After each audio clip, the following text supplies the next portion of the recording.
இந்த பர்டிகுலர் கேஸில் பார்த்தீங்கன்னா இந்த பர்டிகுலர் என்ஆர்ஐக்கு வந்து துபாயில் ஒர்க் பண்ணுறாரு. என்ஆர்ஓ அக்கௌண்ட்டில், இந்தியன் பேங்க் என்ஆர்ஓ அக்கௌண்ட்டில் 10 lakh ரூபி ஃபிக்ஸ்டு டெபாசிட் வச்சுருக்காரு. அதிலிருந்து ஒரு 3 லட்ச ரூபா அவருக்கு இன்ட்ரெஸ்ட் இன்கம் வந்திருக்கு. டிடிஎஸ் ஃபுல்லாக டிடெக்ட் பண்ணிட்டாங்க. So 30% plus education chess maybe surcharge if applicable. So detect பண்ணிட்டாங்க.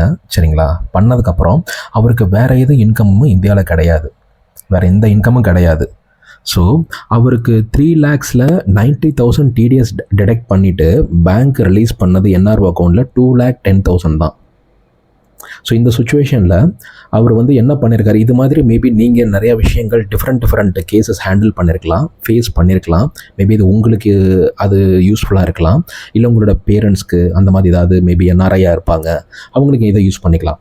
ஸோ என்ஆர்ஐயை பொறுத்தவரையும் மேபி உங்களோட இன்கம், அதாவது இன்கம் எக்ஸீட்ஸ் 2,50,000, 2,50,000 ரூபாய்க்கு மேலே போச்சு அப்படின்னா உங்களுக்கு ஐடிஆர் ஃபைல் பண்ணுறது மேண்டேட்ரி என்ஆர்ஐ பொறுத்தவரையும் 2,50,000 rupees.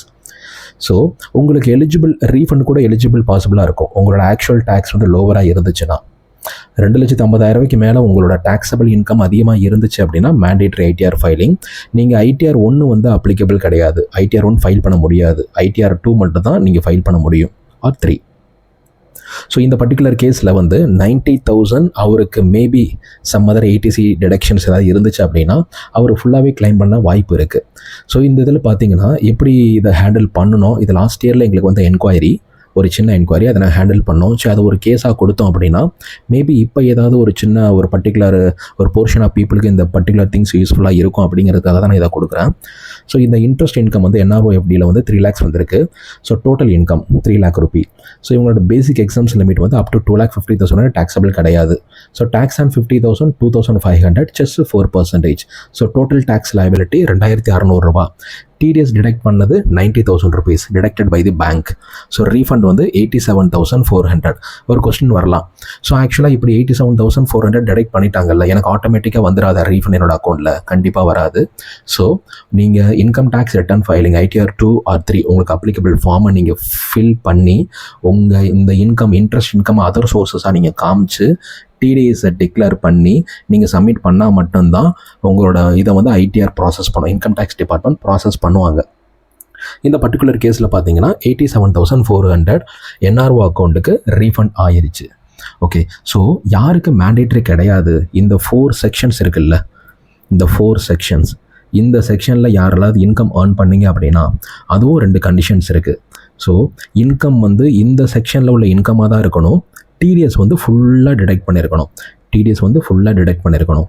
அந்த 2 சுச்சுவேஷன்லையும் எனக்கு வந்து டேக்ஸ் கம்ப்ளைண்ட்ஸ் தேவை கிடையாது அப்படின்னு நினைக்கிற என்ஆர்ஐ இந்த ஆப்ஷனை யூஸ் பண்ணி எனக்கு டேக்ஸே ஃபைல் பண்ண தேவையில்லை அப்படிங்கிற மாதிரி விட்டுறலாம். அந்த 4 sections மட்டும்தான். சப்போஸ் இல்லை நான் ஃபைல் பண்ண விரும்புகிறேன் அப்படின்னு நினைக்கிறாங்கன்னா அவங்க ஃபைல் பண்ணி டிடிஎஸ் அஸ் ரீஃபண்டாக கிளைம் பண்ணலாம். மேபி எனி எதர் எக்ஸம்ஷன் இருக்குது அப்படின்னா. ஒன்லி இது என்ஆர்ஐக்கு மட்டும்தான், நான் ரெசிடென்ட் இண்டிவிஜுவலுக்கு தான். ரெசிடெண்ட்டாக இருந்தாங்கன்னா இதோட சினாரியோவே வேறு. ஏன்னா ரெசிடெண்ட்டை பொறுத்தவரையும் குளோபல் இன்கம் அவங்களுக்கு டேக்ஸபிள். ஸோ ரெசிடெண்ட்டாக இருக்கிற பட்சத்தில் இந்த இடத்துல இன்ட்ரெஸ்ட் இன்கம் வரும், ஃபாரின் இன்கம், அதாவது இந்தியன் இன்கம் ஃபாரின் இன்கம் எல்லாத்தையும் கேல்குலேட் பண்ணிவிட்டு அவங்களுக்கு ஒரு ரிபேட் கிடைக்க வாய்ப்பு இருக்குது. ஸோ இது ஒன்லி ஃபார் என்ஆர்ஐ உங்கள் ஃப்ரெண்ட்ஸ் யாராவது இருக்காங்க, இல்லை நீங்களே என்ஆர்ஐயாக இருக்கீங்க அப்படின்னா உங்களோட ஏஎஸ் டிஏஎஸ் ஸ்டேட்மெண்ட்டை எடுத்து லாகின், உங்களோட இன்கம் டேக்ஸ் ப்ரொஃபைலை லாகின் பண்ணிவிட்டு ஏஎஸ் டிஏஎஸ் ஸ்டேட்மெண்ட்டை நீங்கள் வந்து வெரிஃபை பண்ணி பார்த்துக்கோங்க.